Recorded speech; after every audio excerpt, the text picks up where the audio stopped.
Job సెర్చింగ్‌లో మనం గుర్తుపెట్టుకోవాల్సింది ఇంకోటేంటంటే, ప్రతి ఇండస్ట్రీ కొన్ని స్టాండర్డ్స్ టువర్డ్స్ వర్క్ చేస్తుందనమాట. ఫర్ ఎగ్జాంపుల్ క్వాలిటీ స్టాండర్డ్స్ ఉంటాయి. హెల్త్ అండ్ సేఫ్టీ స్టాండర్డ్స్ ఉంటాయి. Take me as an example. నేనొక హెల్త్ అండ్ సేఫ్టీ అడ్వైజర్‌గా వర్క్ చేస్తున్నాననమాట. సో, హెల్త్ అండ్ సేఫ్టీ మేనేజర్‌గా ఇండియాలో వర్క్ చేశాను. ఇప్పుడు హెల్త్ అండ్ సేఫ్టీ అడ్వైజర్‌గా యూకేలో వర్క్ చేస్తున్నాను. సో, మాకొచ్చేసరికి కొన్ని స్టాండర్డ్స్ ఉంటాయి. నీబోష్ అని ఉంది.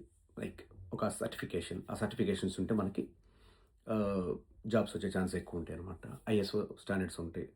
ఐఎస్ఓ 45,000 అని ఉంటుంది. ఐఎస్ఓ 9001 అని ఉంటుంది. ఐఎస్ఓ 14,001 అని ఎన్విరాన్మెంట్ స్టాండర్డ్స్.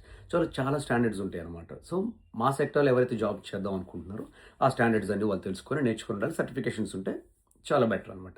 సో, అదే విధంగా మీరు ఏ సెక్టార్‌కైతే వెళ్దాం అనుకుంటున్నారో, ఫర్ ఎగ్జాంపుల్ డేటా అనలిస్ట్‌కి వెళ్దాం అనుకున్నారనుకోండి. దానికి సంబంధించిన అజూర్ అలాంటివి ఉంటాయి కదా! సో, అలాగే ఏ సెక్టార్‌కైతే మనం వెళ్దాం అనుకుంటున్నామో, దానికి సంబంధించిన సర్టిఫికేషన్స్‌ని మనం నేర్చుకోవడం మంచిది. అది ఎలా తెలుసుకోవాలి? ఏ సర్టిఫికేషన్స్ ఏందనేది మీరు జాబ్స్ ఉన్నప్పుడు, ఆ జాబ్ డిస్క్రిప్షన్ చదివినప్పుడు అక్కడ కింద వాళ్ళు సర్టిఫికేషన్స్ ఇస్తారనమాట.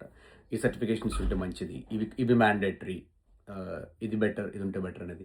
ఆ సర్టిఫికేషన్స్ అన్నీ ఒక 10, 15 జాబ్ డిస్క్రిప్షన్ చదివిన తర్వాత ఒక సైడ్‌న రాసుకొని ఉంచుకోండి.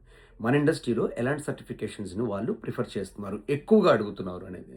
సో, అలాంటి సర్టిఫికేషన్స్ మీద నుంచి మనం మాస్టర్స్ జాయిన్ అయిన దగ్గర నుంచి గుర్తుపెట్టుకోండి. Whenever you are eligible. ఎప్పుడైతే మీరు ఎలిజిబుల్ అయితారో ఆ సర్టిఫికేషన్ చేయడానికి అప్పటి నుంచే చేసుకోండి. సో, మీ ఎండ్ గోల్ ఏంటి? జాబ్‌లో ల్యాండ్ అవ్వాలి. ఏ టైప్ ఆఫ్ జాబ్‌లో ల్యాండ్ అవ్వాలనేది మీరు కెరియర్ స్టార్టింగ్‌లోనే గుర్తుపెట్టుకోవాలి. సో, ఎలా తెలుసుకోవాలి? సో, మీ సీనియర్స్ గాని, ఎక్స్‌పీరియన్స్ పీపుల్ గాని, ఎక్స్‌పర్ట్స్‌ని గాని, కెరియర్ కోచ్‌ని గాని మనం రీచ్ ఔట్ అయ్యి, వాళ్ళతో మాట్లాడి ఏ కోర్స్ ఫ్యూచర్‌లో బావుంటుంది. నా ప్రెజెంట్ స్కిల్స్ ఇవి. నా ప్రెజెంట్ సిట్యుయేషన్ ఇది. 2 ఇయర్స్ తర్వాత మేబీ 1 ఇయర్ తర్వాత నా మాస్టర్ అయిపోతుంది. నేనేం చేయాలి? ఎలాంటి వాటి మీద ఫోకస్ చేయాలి అనుకుంటే, వాళ్ళు మనకు ముందు నుంచే చెప్తారనమాట. ఇవి నేర్చుకోండి. ఇవి ఉంటే మనకు బావుంటుంది అని. సో, సర్టిఫికేషన్స్‌ని కంపల్సరీగా గుర్తుపెట్టుకోండి. పాసిబుల్ ఉంటే మాస్టర్స్ అయిపోయి బయటకొచ్చే లోపల సర్టిఫికేషన్స్ మీ దగ్గర చేసుకొని రెడీగా ఉంచుకోండి. So, that adds lots of value to your CV or your profile. Thank you.